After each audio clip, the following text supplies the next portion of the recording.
Hello Virgo, Sun, Moon, Rising, and Venus Signs. Kamusta kayo? Sana po'y nasa mabuti kayong kalagayan. Welcome back po sa Star Tarot. Kung bago kayo dito, welcome din kayo. Thank you sa inyong support. I truly appreciate it. God bless you all, Virgo.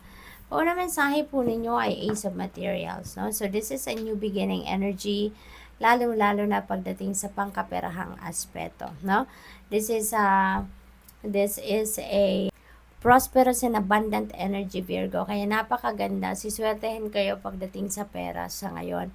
Maaaring may mga financial blessings or financial opportunities na dadating dito that is going to bring forth abundance and prosperity into your life. Ito na yung simula, no, ng pagpasok, tuloy-tuloy na pagpasok ng abundance, no, sa buhay ninyo. Maaari din na meron kayong panalo dito. Maybe this is a win from the lottery o kaya in a game of chance, or baka merong magre-regalo sa inyo dito ng pera or anywhere, no? Baka may windfall of money dito, kaya it could come from various sources.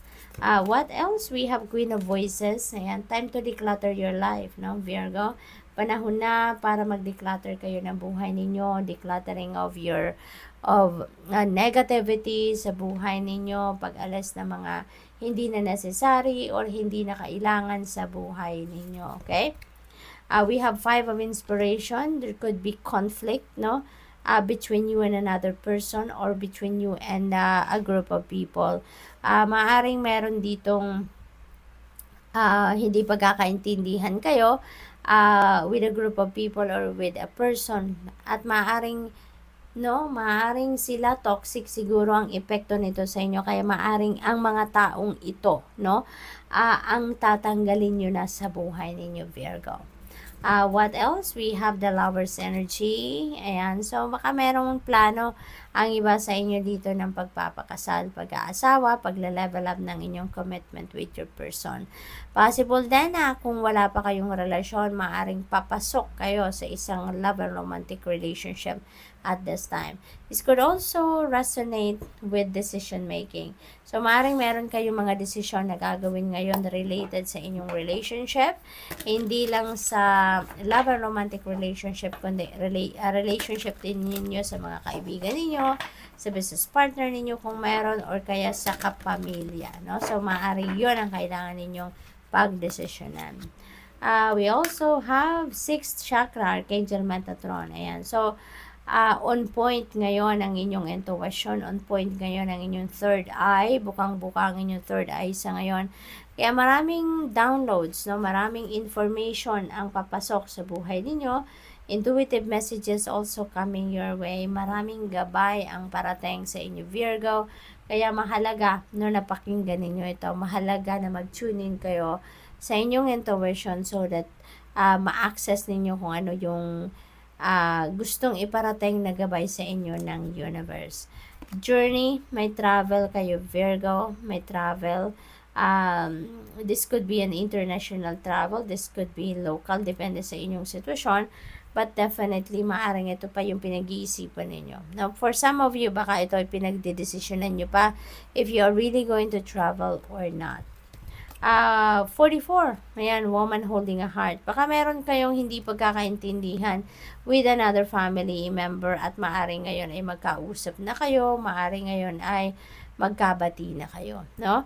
So, your heart is healing. No, your heart is healing at maaari talaga na magkaroon na kayo ng peaceful resolution ng kung sino man ang kamag-anak nyo ito na meron kayong hindi pagkakaintindihan.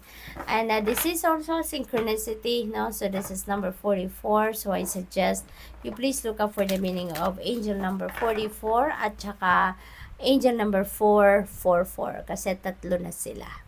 So good luck to that. Take a step back. Ayan, so take a step back. Feeling ko, ito na yun, ano? With the Queen of Swords, you're really going to step back from those people na alam ninyong hindi naman mabuti ang hangarin sa inyo or hindi naman maganda yung tingin sa inyo, something like that. No, anything that is toxic for you, anything that is not serving your highest good or not serving your best interest, yan ay tatanggalin nyo na sa buhay ninyo, no? What else? We have clear, cancel, and release. Ayan. Alam mo, Virgo, parang nakikita ko dito, you're definitely releasing, no? Releasing something or maybe someone sa buhay ninyo. So, maaring may mga negative energies dito na lumalapit sa inyo. At ito, yung advice sa inyong gawin ninyo, no? Ilagay ninyo kung ano man ito, negative thoughts, feelings, emotions, or negative people that you are dealing with, para makadisconnect ka sa kanila, hindi ka mahawaan ng kanilang negative energy. Ilagay ninyo yung arm ninyo na ganito, naka-cross, no, sa over your chest, at sabihin ninyo 3 times, clear, cancel, and release, clear, cancel, and release, clear, cancel, and release, para magkaroon kayo ng parang shield, no, between you and those negative energy, no, na nasa paligid ninyo. Trust the universe, Virgo. Maaring ito talaga. Feeling ko kasi you are surrendering, di ba? Nagsusurrender kayo eh. Inaalay ninyo ang lahat-lahat sa buhay ninyo sa Panginoon and the rest of your spirit team. Kaya feeling ko, nagtitiwala talaga kayo sa universe. You believe, no, na hindi kayo papabayaan ito. You believe na merong plano para sa inyo ang divine universe. At yan ay pinagtitiwalaan ninyo. You are trusting the divine na lahat ng pangyayari sa buhay ninyo ay parte ng divine plan, no, para sa iyo. Kaya walang duda, no, you are trusting the universe with everything. So good luck. Thank you for watching Love and Light. Namaste.